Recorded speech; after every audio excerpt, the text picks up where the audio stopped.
Great, thank you. I'm actually, thank you to the organizers for featuring the psychosocial component so prominently in the session today. And Dr. Szigethy and I are going to really talk about two different ways for you to think through that. Okay, I'm just going to move over here so I can see my slides.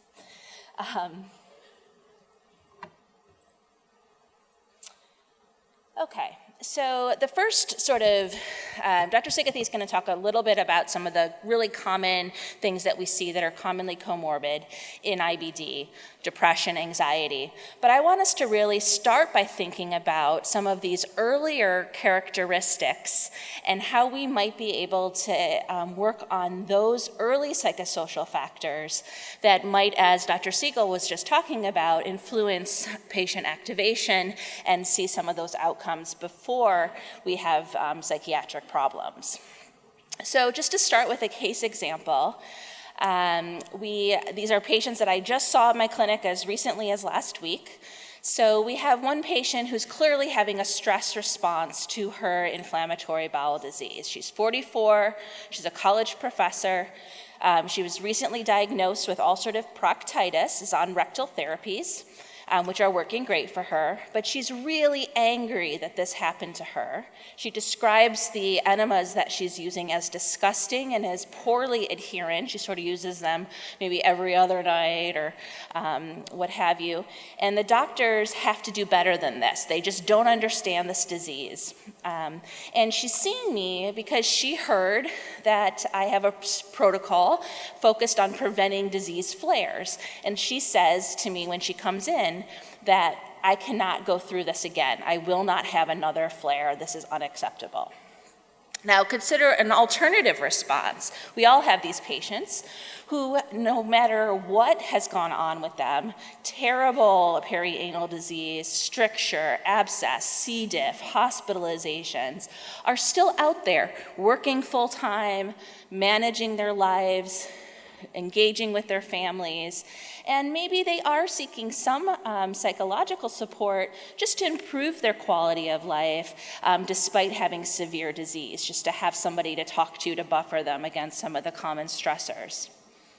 So I want you to think a little bit about what would early effective psychosocial care is. And at Mount Sinai, we really take this positive psychology approach where we want to know, why is that second patient resilient? And how do we leverage her strengths that allow her to cope despite very severe disease and sort of give them to the other patient who is stressed out and angry and non-adherent and is likely to have a much more severe disease course despite relatively lower disease concerns.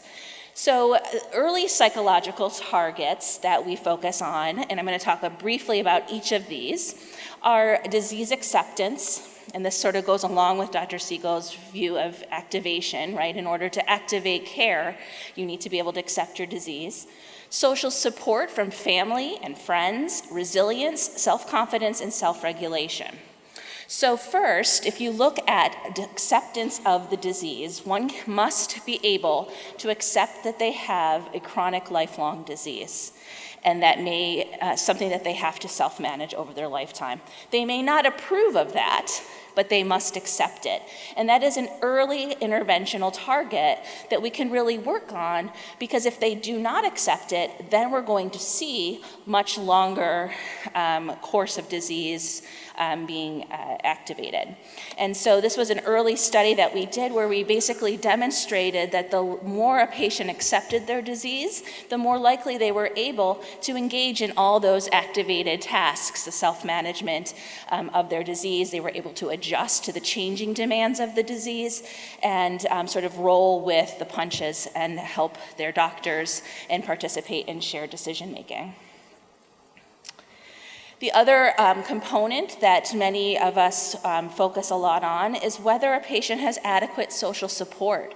Social support has very important physiological component to it that buffers patients against stress, both physiologically in terms of secretion of various stress hormones and symptoms, but also improving decision making and sort of having family or friends friends be able to help you through the worst times. We also know that on the flip side, patients who are lonely and isolated, and you all see those, they come to the appointments, and that you're the first person maybe they've talked to in a week about these symptoms, that those tend to create higher symptom reporting regardless of mucosal healing. And then finally, as Dr. Szigethy will mention too, low social support is really a risk factor for the development of those really negative psychosocial outcomes like depression, anxiety, and substance abuse. Resilience is a newer concept in chronic disease, but has been around a long time in psychology. And the idea is that people can bounce back from adversity, even when things are really bad. And it's sort of that grit, which was what we named our medical home at Mount Sinai after. But it's that grit, that's ability to bounce back. And one of the reasons that we focused on that, and this is a little study that we did, to demonstrate that patients who are resilient, who can bounce back no matter what happens to them, are much less likely to go on and develop depression and anxiety. They're much more likely to report a better quality of life. Self-confidence, and Dr. Siegel mentioned this briefly, and I won't spend as much time on it, but we do have a self-efficacy scale that measures the patient's ability to manage their disease, manage their stress, manage their symptoms, and then maintain their wellness. Those are all very specific self-management tasks that patients need to be able to build the confidence of. Just because you're really good at managing projects out in your life, you're an engineer, you're a physician, doesn't mean you necessarily have those same skills or confidence to be able to manage your IBD. Those things need to be taught and shaped and reinforced. And those are things that really lead to much better outcomes early on in IBD care. And then finally, self-regulation and symptom management are really important aspects of early effective psychosocial care. Are your patients able to manage all of the different issues that arise by self-regulating, right? Are they able to act despite feeling stressed, anxious, or depressed? Are they able to act in their best long-term interest? And this, again, is something that you want to be able to harness, that psychologists can help you with in terms of shared decision-making. And then the other component of self-regulation is, can you calm yourself down when you're upset or cheer yourself up when you're down? Those are skills that we learn and have to sometimes learn in different ways when we are going through a problem. So when do failures of self-regulation arise? And there's a lot of newer research focusing on whether we can leverage some of the digital technology, wearable sensors, and those kinds of things to be able to improve patient self-regulation so that, again, these negative outcomes like depression, anxiety, and substance abuse don't take over. So failures of self-regulation tend to arise when patients are really sick, when they just don't have anything more to give. They just can't cope anymore because they're tired, they're fatigued, they're in pain, their disease is active, or they're transitioning in their lives, either as a pediatric to an adult, or to being an ostomy patient, or transitioning out of the hospital, transitioning back into work. Self-regulation can also be really difficult when you already have a lot of negative feelings, like that first patient who was angry, ashamed, embarrassed, sort of refusing to accept her condition, makes it really difficult for her to regulate all of the other aspects of care. And then finally, in this setting,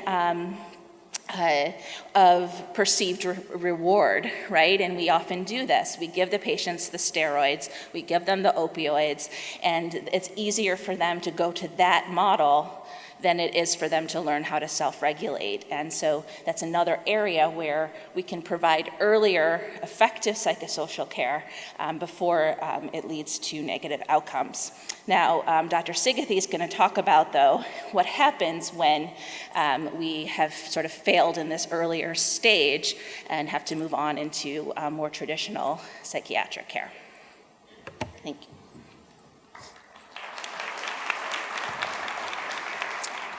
Thank you. So let's go back to our cases. So our angry lady I would rather die than go through or have another flare. And now it's evolved to, I think about suicide. She's depressed, she's anhedonic, doesn't have pleasure in life, poor appetite, fatigue, poor concentration, and she is having increasing social isolation because of the shame associated with her GI symptoms. And now she's also in the middle of marital conflict. Our resilient lady, 34-year-old with Crohn's disease, she just had a recent out-of-the-blue bowel accident. She became extremely embarrassed at work. All of a sudden, she develops a cycle of worrying about bowel movements. All of a sudden, she has anxiety and tension and begins to plan her days around avoiding future accidents. She's having avoidance of social situations. And this is interesting, whether she's working with a behavioral specialist in your clinics, or actually likely your nurses, who she's probably interacting with the most by phone calls. With the comfort and trust of the team, she recognizes that it's a safe place to share that when she was young, she had some abuse. All right, so what do we do, again, either when our cases evolve to a psychiatric diagnosis, or even if our patients were doing well, life happens. And sometimes, again, if it's severe enough or it taps into previous adversity, it can lead to really unraveling into disorders, comorbid psychiatric disorders, that now need their own independent attention. So let's talk about depression. So depression occurs across a spectrum, both in terms of the symptom severity and the number and types of symptoms, also though, and this is important, in terms of the degree of functional impairment. So any kind of depressive symptom that is functionally impairing for longer than 2 weeks requires attention. On the severe realm, we also, anytime a patient has suicidality, regardless of how severe their depression seems, that requires attention, and depression in the context of extreme current or past life stress or trauma requires attention. So let's think about our depressive symptoms. So we have our neurovegetative or somatic symptoms. You have to at least have depressed mood or a decreased pleasure in life, one of the two. Then you have a list of somatic symptoms, but you also need at least some cognitive symptoms to meet full criteria for major depression. You need 1 from the depressed anhedonia list, and you need 5 from the combined list. And again, worthlessness, decreased concentration, and then the recurrent thoughts of death or suicidality. Now, in the box there, you see modifiers. So our own psychiatric nosology for all psychiatric disorders has slightly reorganized and gotten sort of more scientifically aligned with the etiology of some of these diseases. All of those modifiers, anxious, seasonal, with congruent or incongruent psychosis, melancholic features. You see the list there. Mixed features is appreciating that we have subtle shades of bipolar disorder, often that can go easily undetected. All of those modifiers informs, as a psychiatrist, how I subtly nuance the medications that I'm using for those patients. So we have those. Most of our patients in IBD seem to have either more classic depression or depression with anxious features, and that's what we're going to focus on in terms of what you all can do on the GI side to treat them. Same thing with anxiety. You have the full spectrum. You can actually have age-appropriate worry, and those are kinds of things that, again, the resiliency factors, the paying attention to disease self-management, activation that you heard about can be helpful. Turning to friends and family for support can be adequate in managing. But as we move along, the most common disorder among our patients is generalized anxiety disorder. That can be with or without panic attacks. We have a whole array of new somatization symptoms, which is basically either having a symptom or not, but basically having your behavior driven as if that were a life-threatening somatic symptom when all of the tests are showing up negative. And then what we consider are more severe anxiety disorders, obsessive-compulsive disorder, and post-traumatic stress disorder, again, require some individualized attention. So your job is to detect that there's a signal there, and often you get that signal if you didn't ask or if you don't do a psychiatric interview. These are the patients that aren't going to respond to the very simple things that I'm going to tell you that you can do to take care of 70% of your patients' anxiety and depression. So there's too much here for you to know, and luckily you don't need to know this as gastroenterologists. What you do need to appreciate from here is that massive reorganization in how we cluster our psychiatric diagnoses that just occurred this last year. And I think the important things right now is that obsessive compulsive disorder was pulled out of anxiety disorders because it requires a whole other intensity of what you do, both with your psychiatric medications as well as with behavioral therapy, and you need a heavy dose of both. And the post-traumatic and stress disorders were also pulled out of anxiety disorders and put in their own category, with the recognition that actually those patients need very specialized psychotherapy modalities, and since there is no magic pill for PTSD, and that still exists today, you're treating a very specific set of symptoms with often very specialized medications and in doses that are often much different than what you would use for depression, anxiety. All right, so we know that generalized anxiety disorder is most common in IBD. We know it's linked to chronic pain, childhood adversity. And so again, we want to at least have some way that you in your clinics are at least having some kind of signal that you're assessing for some of these comorbid symptoms, and especially if your patients don't respond to what 70% of patients respond to. We also know that our rates of anxiety and depression are higher than healthy controls in our community. We know that the symptoms of both anxiety and depression are higher when you have active disease, so they're not inconsequentially present when you have inactive disease. And we're starting to understand more and more that these are equal opportunity psychiatric disorders across Crohn's disease and ulcerative colitis.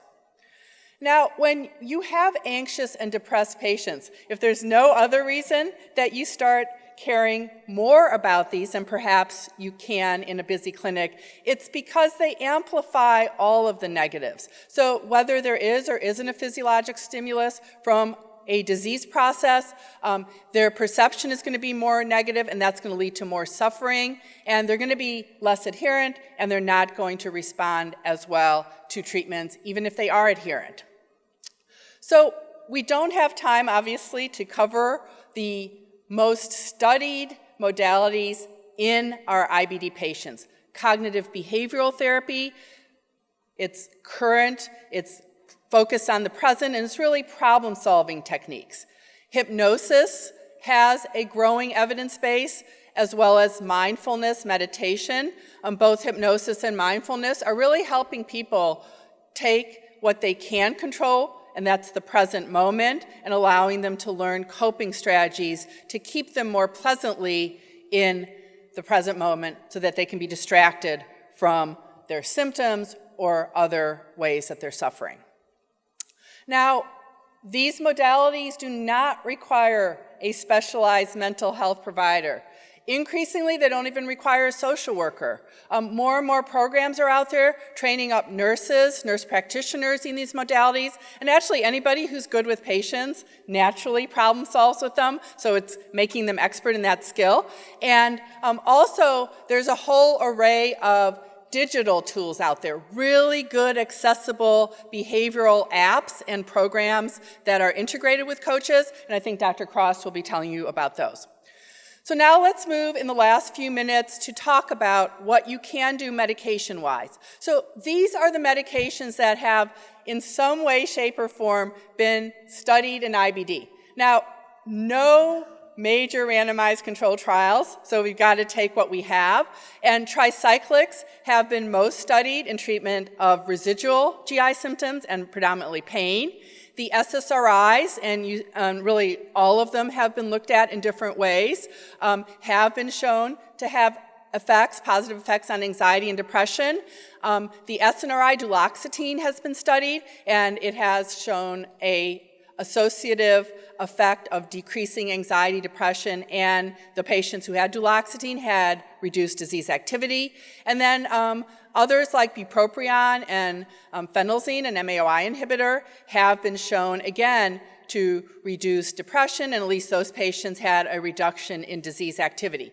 You have the doses here, the range, there's large ranges of doses. So in all of these medications, you start slow and you increase about once a month until you either have therapeutic effect or intolerance of side effects. Again, that's usually 8 weeks for SSRI, 12 weeks for SNRI, and again, you have some of the other indications here. Mirtazapine really helps if insomnia and nausea is a problem with our patients. It's also FDA-approved antidepressant, and buspirone has a growing evidence for functional dyspepsia and actually flatus or gas. Our antidepressants for major depression. So I'm not going to walk you through the slide. You have it in your material. But there are medications, the SSRI, SNRI, these are our first-line agents. Even if patients don't have IBD, there's a broad dose range of response. As we get into the antidepressants for major depression, so you've tried an SSRI. You've given it its full 8 to 12-week window at an appropriate dose. You perhaps try a second one as gastroenterologist. You switch to an SNRI. Now, if you're going to your third-line agent, that's probably a good time to have a consultation. Again, remember, it can be with a primary care doc or a behavioral specialist. We have other strategies, including a whole array of augmentation strategies to use in these patients. All of these medications on the psychotropic side work by different mechanisms. They have main targets, but many of them target other kinds of receptors. So we think about sedation, we think about activation, we think about those that have activation and sedation. These are highly patient-specific, so not just agent-specific, but a patient, some can have sedation and some can be activated, become hyper. About 1% actually can have an induced mania. So these are the things that we watch for. Very important point.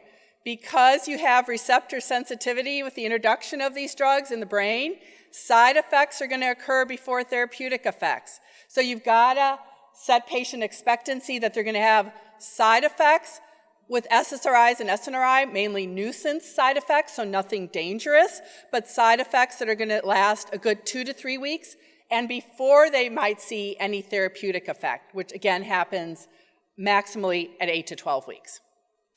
Let's talk about medication dose and response. Again, we certainly have the class of medication and the dose, but we have many physiological factors and we have many psychological factors that are involved in the response, including the base of what their resiliency base was going into their episode. Childhood adversity and certainly childhood abuse, and that's really anywhere from birth to adolescence, has a huge impact on being refractory to either the SSRI, SNRI for anxiety or depression, and that's something, again, that requires specialized care. Last but not least, I wanted to leave you with some of the specific variables that have been studied for our, and I bet you your medication too, in terms of placebo and nocebo effects. So nocebo's effect is when the mind induces a negative response because the mind is powerful to do that. So protective effects, the trust and credibility of the clinician. That's why you all have to, if you're prescribing psychotropic medications, you got to do it with that right attitude and belief that it's going to work. Social support, active coping, optimism, and for the risk, it doesn't have to be just psychiatric diagnoses. There's catastrophic thinking, cognitive inflexibility, avoidant coping, the patients that have shame and self-blame, patients who have the state of alexithymia where they can't verbally express how they're feeling, trauma we talked about, and then extreme anxiety leading to hyperarousal. So in ending, let's go back to our cases. So our 44-year-old with major depression. We start with the behavioral intervention first. Again, if you don't have a provider, start thinking about some of these apps that are available. Then SSRI if needed, then an SNRI, and then usually my third line is bupropion, and then after that, you want to work with a specialist with her to augment.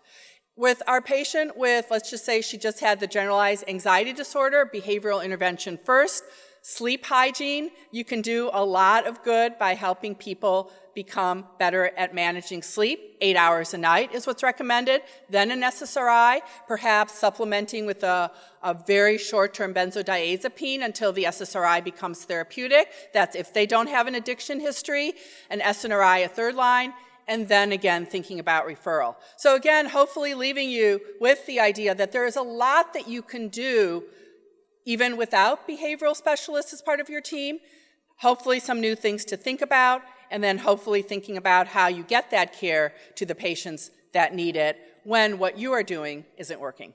Thank you.